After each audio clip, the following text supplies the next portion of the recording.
അജിത് പവാറിന്റെ മരണത്തിന് പിന്നാലെ ഭാര്യ സുനേന്ദ്ര പവാർ മഹാരാഷ്ട്ര ഉപമുഖ്യമന്ത്രിയായി സത്യപ്രതിജ്ഞ ചെയ്ത് അധികാരമേറ്റെടുത്തു കഴിഞ്ഞു.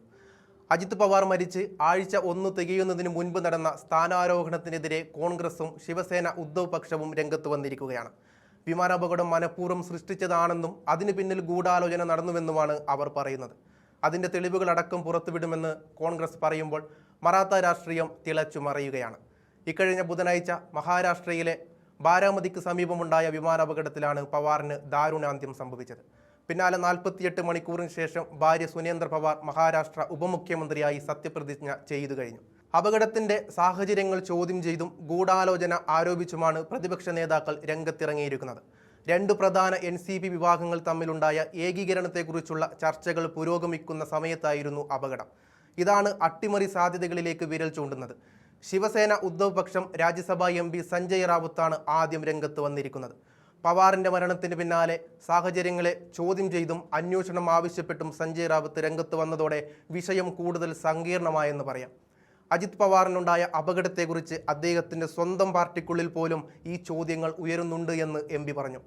ഇതിൽ എന്തോ ചതിയുണ്ട്, തിരശ്ശീലയ്ക്ക് പിന്നിൽ എന്തോ സംഭവിച്ചിരിക്കണമെന്നുമാണ് റാവത്ത് പറയുന്നത്. പവാർ പഴയ സഖ്യത്തിലേക്ക് മടങ്ങാൻ തയ്യാറെടുക്കുകയായിരുന്നു. എന്നാൽ പവാറിനെതിരെയുള്ള അഴിമതി ആരോപണവുമായി BJP വീണ്ടും രംഗത്തിറങ്ങിയതോടെ അജിത് പവാർ കടുത്ത പ്രതിസന്ധിയിലായി.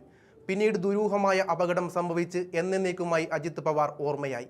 ഇക്കാരണങ്ങൾ ചൂണ്ടിക്കാട്ടി സംശയിച്ചില്ലെങ്കിലേ അത്ഭുതമുള്ളൂവെന്നാണ് ശിവസേന നേതാക്കൾ പറയുന്നത്. കുറച്ച് ദിവസങ്ങൾക്ക് മുൻപ് BJP നേതാക്കളെ കുറിച്ചുള്ള ചില ഫയലുകൾ ഉണ്ടെന്ന് അജിത് പവാർ ഒരു പ്രസ്താവന നടത്തിയിരുന്നു. ഇതിനർത്ഥം NDA വിടാൻ അജിത് പവാർ തീരുമാനിച്ചിരുന്നു എന്ന് തന്നെയാണ്. അജിത് പവാർ ആ ബോംബ് പൊട്ടിച്ചിരുന്നുവെങ്കിൽ ഒരുപക്ഷെ NDA സർക്കാർ തന്നെ താഴെ വീഴുമായിരുന്നു എന്നാണ് ഇപ്പോൾ വാർത്തകൾ വരുന്നത്. ഇതിന് പിന്നാലെയുള്ള മരണത്തിൽ ദുരൂഹത നിഴലിക്കുകയാണ്. വിഷയം പാർലമെന്റിൽ ഉന്നയിച്ച് ഉന്നതതല അന്വേഷണം ആവശ്യപ്പെടുമെന്ന് കോൺഗ്രസും അറിയിച്ചിട്ടുണ്ട്. പവാറിന്റെ മരണത്തെ തുടർന്ന് NCPയിൽ രാഷ്ട്രീയ പിന്തുടർച്ചയെക്കുറിച്ച് ത്വരിതഗതിയിലുള്ള ചർച്ചകൾ നടന്നതിനെ കോൺഗ്രസ് നേതാവ് വിജയ് വഡേട്ടിവാർ ചോദ്യം ചെയ്തിട്ടുണ്ട്. അജിത് ദാദയുടെ അപ്രതീക്ഷിത മരണം ഒരു ഗൂഢാലോചനയാകാം. ഇതൊരു പദ്ധതിയാണ്, ഇത് അന്വേഷിക്കണം. രണ്ട് NCP വിഭാഗങ്ങൾ ഒരുമിക്കുന്നത് തടയാൻ എവിടെയോ ഒരു ഗൂഢാലോചന നടന്നു. അതുകൊണ്ടാണ് ഉപമുഖ്യമന്ത്രി സ്ഥാനം ഇത്രയും ധൃതിയിൽ നികത്തിയത് എന്നും വിജയ് വഡേട്ടിവാർ ചൂണ്ടിക്കാട്ടുന്നുണ്ട്.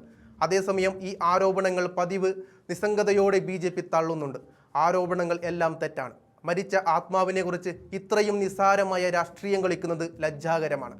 അതൊരു അപകടമായിരുന്നുവെന്ന് BJP ആണയിടുമ്പോൾ കാര്യങ്ങൾ കൈവിട്ടു പോകുകയാണെന്ന് പറയേണ്ടി വരും.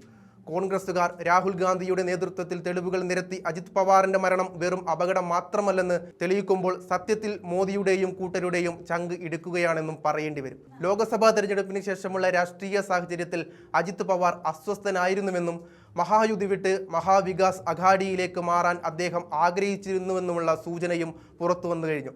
ഇതിനു പിന്നാലെയാണ് ബാരാമതിയിൽ അജിത് പവാർ ഒരു പിടി ചാരമായി മാറിയത്. അജിത് പവാർ തന്റെ രാഷ്ട്രീയ ഗുരുവായിരുന്ന ശരത് പവാറുമായി ഒത്തുതീർപ്പിലെത്തുകയാണെന്ന അഭ്യൂഹങ്ങൾ ശക്തമായിരിക്കെയാണ് ഈ ദുരന്തം സംഭവിച്ചത്. അജിത് പവാറിന്റെ മടങ്ങിവരവ് NCPക്ക് പഴയ പ്രതാപം നൽകുമെന്ന് കരുതിയിരുന്ന അണികൾക്ക് ഈ വിയോഗം കനത്ത ആഘാതമാണ് സൃഷ്ടിച്ചിരിക്കുന്നത്. അജിത് പവാറിന്റെ വിയോഗം മഹാരാഷ്ട്ര രാഷ്ട്രീയത്തിൽ, പ്രത്യേകിച്ച് ഭരണസഖ്യമായ മഹായുതിയിൽ ഒരേ സമയം വലിയ ശൂന്യതയും നിരവധി ചോദ്യങ്ങളുമാണ് സൃഷ്ടിച്ചിരിക്കുന്നത്. 41 MLA മാരും ഒരു ലോക്സഭ MPയുമുള്ള അജിത് പവാർ വിഭാഗം സർക്കാരിൻ്റെ നിലനിൽപ്പിൽ നിർണായക ഘടകമാണ്. 6 തവണ ഉപമുഖ്യമന്ത്രിയായിരുന്ന അജിത് പവാർ, പൃഥ്വിരാജ് ചൗഹാൻ, ഉദ്ധവ് താക്കറെ, ഏകനാഥ് ഷിൻഡെ, ദേവേന്ദ്ര ഫട്നാവിക് എന്നിവരുടെ മന്ത്രിസഭകളിൽ പ്രവർത്തിച്ച അപൂർവ റെക്കോർഡിനുടമയുമാണ്.